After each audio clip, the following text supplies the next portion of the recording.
അനുവദിക്കില്ല. മുല്ലപ്പെരിയാറിൽ നിലപാട് കടുപ്പിച്ച് തമിഴ്നാട്. BLM കേരള, തമിഴ്നാട്, പോണ്ടിച്ചേരി. മുല്ലപ്പെരിയാറിൽ പുതിയ അണക്കെട്ട് വേണമെന്ന കേരളത്തിന്റെ ആവശ്യം അംഗീകരിക്കാൻ കഴിയില്ലെന്ന് തമിഴ്നാട്. പുതിയ അണക്കെട്ടെന്ന കേരളത്തിന്റെ ആവശ്യം അംഗീകരിക്കാൻ കഴിയില്ലെന്ന് തമിഴ്നാട് വൈദ്യുതി വകുപ്പ് മന്ത്രി CTR നിർമ്മൽ കുമാർ വ്യക്തമാക്കി.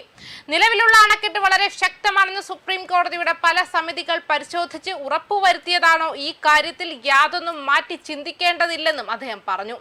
മുല്ലപ്പെരിയാറിൽ പുതിയ ഡാം വേണമെന്ന് കേരളത്തിന്റെ ആവശ്യം മുഖ്യമന്ത്രി VD സതീശൻ വീണ്ടും ഉന്നയിച്ചിരുന്നു. ചെന്നൈയിൽ നടന്ന ദക്ഷിണേന്ത്യൻ മുഖ്യമന്ത്രിമാരുടെ സമ്മേളനത്തിലാണ് മുഖ്യമന്ത്രി ഇക്കാര്യം ശക്തമായി ഉന്നയിച്ചത്. പുതിയ ഡാം നിർമ്മിക്കുന്നതിനുള്ള മുഴുവൻ ചിലവും കേരളം വഹിക്കാമെന്ന് മുഖ്യമന്ത്രി യോഗത്തിൽ വാഗ്ദാനം ചെയ്തിരുന്നു. പുതിയ ഡാം എവിടെ നിർമ്മിക്കണമെന്ന് തീരുമാനിക്കാനുള്ള പൂർണ്ണ അധികാരം തമിഴ്നാടിന് വിട്ടു നൽകാമെന്നും പറഞ്ഞു. ഇതിനൊപ്പം പുതിയ ഡാമിൽ നിന്നുള്ള വെള്ളം പൂർണ്ണമായും തമിഴ്നാടിന് തന്നെ നൽകാമെന്നും കേരളം ഉറപ്പു നൽകിയിരുന്നു. തമിഴ്നാടിന് വെള്ളം കേരളത്തിന്റെ സുരക്ഷ എന്ന കേരളത്തിന്റെ പ്രധാന മുദ്രാവാക്യത്തിലൂന്നിയാണ് ഈ നിർദ്ദേശങ്ങൾ മുന്നോട്ട് വെച്ചത്. അതേസമയം വിഷയത്തിൽ തങ്ങളുടെ മുൻ നിലപാടിൽ ഉറച്ചു നിൽക്കുകയാണെന്ന് തമിഴ്നാടും അറിയിച്ചു. ഡാമിന്റെ ജലനിരപ്പ് 152 അടി ഉയർത്തണമെന്നതാണ് തമിഴ്നാടിന്റെ പ്രധാന ആവശ്യം. ജലനിരപ്പ് 152 അടിയാക്കിയാൽ മാത്രമേ തമിഴ്നാട്ടിലെ കാർഷിക ആവശ്യങ്ങൾക്ക് അത് പ്രയോജനപ്പെടുകയുള്ളൂ എന്ന് തമിഴ്നാട് മുഖ്യമന്ത്രി C. ജോസഫ് വിജയ് യോഗത്തിൽ പറഞ്ഞു. അതേസമയം മുല്ലപ്പെരിയാർ മെഗാ കാർ പാർക്കിംഗ് കേസിലെ തെളിവെടുപ്പ് നടപടികൾ സുപ്രീം കോടതിയിൽ പുരോഗമിക്കുകയായിരുന്നു.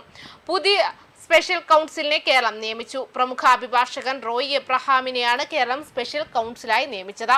കേരളവുമായി ബന്ധപ്പെട്ട് സുപ്രീം കോടതിയും വിവിധ ട്രിബ്യൂണലുകളും പരിഗണിക്കുന്ന അന്തർ സംസ്ഥാന നദീജല തർക്ക കേസുകളിലും റോയ് എബ്രഹാം സംസ്ഥാനത്തെ പ്രതിനിധീകരിച്ച് ഹാജരാകും. മുതിർന്ന അഭിഭാഷകൻ മോഹൻ കതാർക്കിക്ക് ഒപ്പം റോയ് എബ്രഹാം ഹാജരാകുമെന്നാണ് സംസ്ഥാന സർക്കാർ പുറത്തിറക്കിയ ഉത്തരവിൽ വ്യക്തമാക്കിയിരുന്നത്. രണ്ടാം പിണറായി വിജയൻ സർക്കാരിന്റെ കാലത്ത് മുല്ലപ്പെരിയാർ ഉൾപ്പെടുന്ന അന്തർ സംസ്ഥാന നദീജല തർക്ക കേസുകളിൽ ഹാജരാകാൻ അഭിഭാഷകൻ G. പ്രകാശിനെ ചുമതലപ്പെടുത്തിയിരുന്നു. ലാവലിൻ ഉൾപ്പെടെയുള്ള കേസുകളിൽ സംസ്ഥാന സർക്കാരിന് വേണ്ടി ഹാജരായി G. പ്രകാശ്. പിണറായി വിജയന്റെ വിശ്വസ്തനാണ് പ്രകാശ്. റോയ് എബ്രഹാമിനെ നിയമിച്ച് സർക്കാർ പുറത്തിറക്കിയ ഉത്തരവിൽ G. പ്രകാശിനെ മാറ്റിയതായി പറയുന്നില്ല. എന്നാൽ പ്രകാശിന്റെ സ്ഥാനത്തേക്കാണ് റോയ് എബ്രഹാമിനെ നിയമിച്ചതെന്നതാണ് സർക്കാർ വൃത്തങ്ങൾ വ്യക്തമാക്കുന്നത്. കേരളത്തെ സംബന്ധിച്ചിടത്തോളം നിർണായകമായ മുല്ലപ്പെരിയാർ മെഗാ കാർ പാർക്കിംഗ് കേസിലെ തെളിവെടുപ്പ് പുരോഗമിക്കുകയാണ്. ജലസേചന വകുപ്പിൽ ചീഫ് എഞ്ചിനീയറായ R. പ്രിയേഷിന്റെ എതിർവിസ്താരം ഇപ്പോൾ പുരോഗമിക്കുകയായിരുന്നു. കേസിൽ കഴിഞ്ഞ ദിവസം വരെ ഹാജരായിരുന്നത് G. പ്രകാശ് ആയിരുന്നു. ഇതിനിടയിലാണ് സംസ്ഥാന സർക്കാർ പുതിയ സ്പെഷ്യൽ കൗൺസിലിനെ നിയമിച്ച് ഉത്തരവിറക്കിയത്.